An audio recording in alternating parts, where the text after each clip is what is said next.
Kære venner, formandsberetningen i KVM, det plejer jo at være en opsamling over det forgangne år af nogle af de vigtigste ting, som er sket i kirkens arbejde. Jeg tillader mig dog i år at gå lidt længere tilbage, i det jo bliver min sidste beretning som formand for kirken. Jeg kan dog berolige jer med, at det ikke er ens betydning med min beretning over til at tage 6 gange så lang tid, svarende til de antal år, jeg har været med. Så bare roligt, jeg skal forsøge at gøre det så kort som muligt. Mit farvel i dag som formand, det bliver samtidig et farvel til KVM 2012-processen.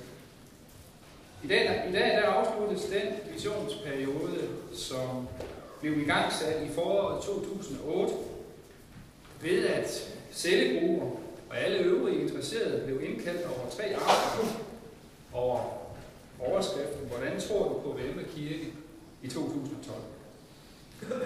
Efter indlæg, gruppearbejde, kreativ collagefremstilling og fremlæggelser, så havde bestyrelsen opnået et katalog af idéer, som vi formulerede det, som der blev arbejdet videre med hen over sommer.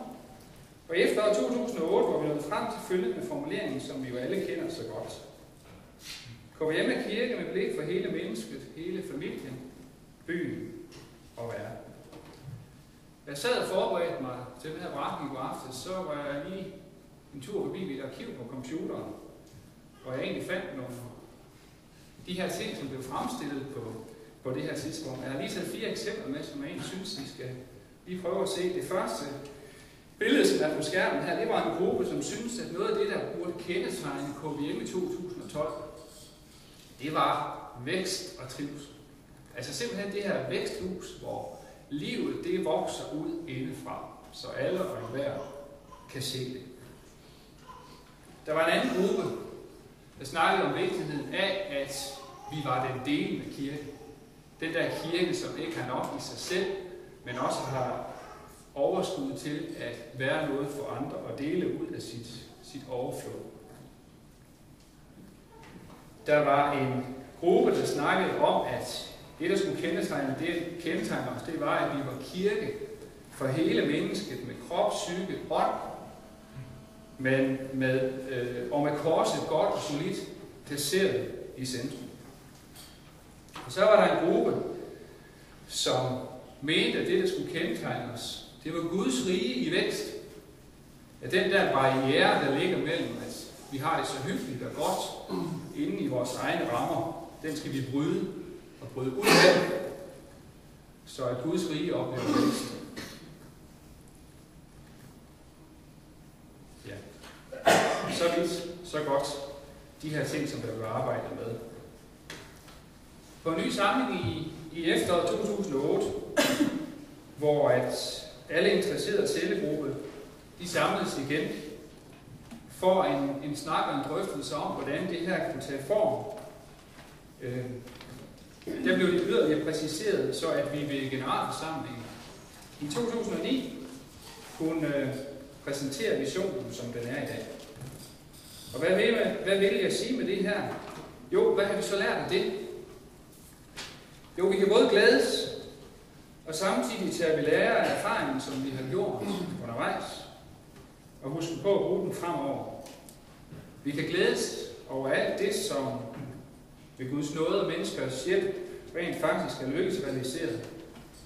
Ikke alt er lykkedes, men meget er lykkedes. Gud har velsignet rigt. Vi kan glædes over forbandsmuligheder ved vores gudstjenester, og alle vores gudstjenester, som er berigende for rigtig mange, at vi praktiserer den her mulighed. Vi kan glædes over, at der nu holdes børnekirke hver søndag, på nær en enkelt søndag i måneden.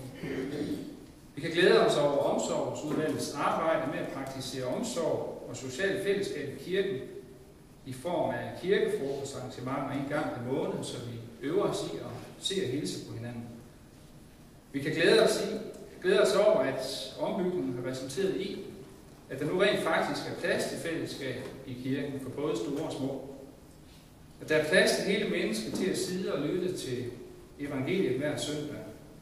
At der er plads efter gudstjenesterne i caféen.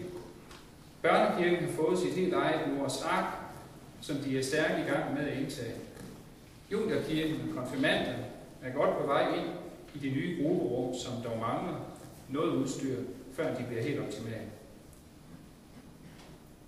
Vi kan glædes over, at vi generelt oplever en større tilslutning til mange af vores gudstjenester, og at højtider er endnu bedre besøgt end tidligere. Ja, nogle gange helt over alt forventning. Vi kan også glædes over, at vi gennem tiden har været med til at støtte Dansk Etiopien-missions arbejde i Nigeria, og at vi lige nu støtter Åbne Døre og Forfulgte kristne i verden. Vi støtter genopbygningen af et apotek i Jeffelo, samt at indsamler for Dansk Flygtningehjælp en gang om året. Vi kan glædes over, at vores medvirkning i kirkenes familiehjælp her i byen gør en forskel for mennesker i vores by. Ja, vi kan glædes over alle disse ovennævnte missionale og diakonale aktiviteter rent faktisk også fylder noget i vores budget. Vi bruger ikke kun indsamlede midler på os selv. Med hensyn til kirkernes familiehjælp, så har jeg også lyst til at nævne, hvad vi kan tage ved lære af. Det er jo sådan, at netop det her arbejde, det begyndte som en bøn. En længsel efter at gøre en diakonal forskel. Men vi vidste egentlig ikke, hvor vi skulle begynde. Men det begyndte som en henvendelse fra en trængt familie fra Randers by. Nogen, som vi ikke kendte, helt tilbage i juni 2008, som havde forsøgt at skaffe hjælp af anden vej uden held, og hvor vi nu var sidste udvej. Vi hjalp dem og fik bagefter at vide, at vores hjælp havde været nok til 2 familier den pågældende juleaften. Vi havde forinden snakket om i bestyrelsen, inden vi besluttede os om at hjælpe, og jeg tror egentlig, det var Pia Vestergaard, som på daværende tidspunkt var med i bestyrelsen, der sagde det på den her måde, at det måske var Gud, der nu ville prøve os af. Alt vores snak om at have blik for byen, om det bare var varm luft og luftkasteller. Eller om vi ville være tro i det små, for måske senere at blive sat over en større opgave. I sommeren 2009 gav vi os se i bestyrelsen bede helt konkret om, over næste halvår, at Gud han måtte vise os, hvor vi kunne gøre en forskel i Randers by. I november 2009 ringede Gita til Peter, Gita fra Randers Kommune til Peter, og spurgte, om vi kunne hjælpe 25 familier. Resten kender I langt på vej. Vi har til dags dato sammen med Pinsekirken og den evangeliske frikirke hjulpet ca. 180 familier. Det vil sige 270 voksne og 395 børn. Det begyndte med en familie, der blev til 2, der blev til alle disse. Bestyrelsen var her i foråret sammen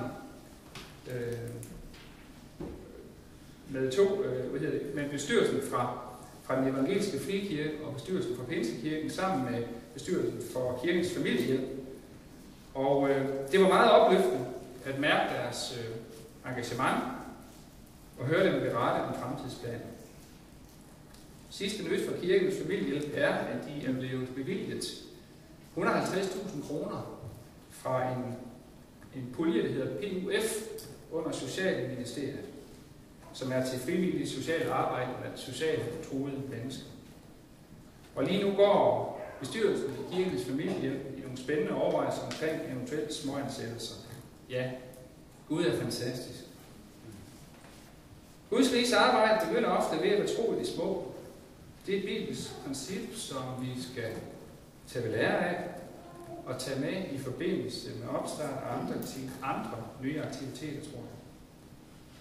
Så vidt går vi igennem 2012-processen. Efter i dag, så er det den nye bestyrelses opgave at få formuleret nogle nye målsætninger for vores kirke. Nye mål, som i højere grad skal åbne op og styrke kirkens fællesskab og give kirken her en endnu mere missional profil. Lad mig sige det på den måde, der er spændende perspektiver undervejs, som Peter kommer meget nærmere ind på i sin beretning.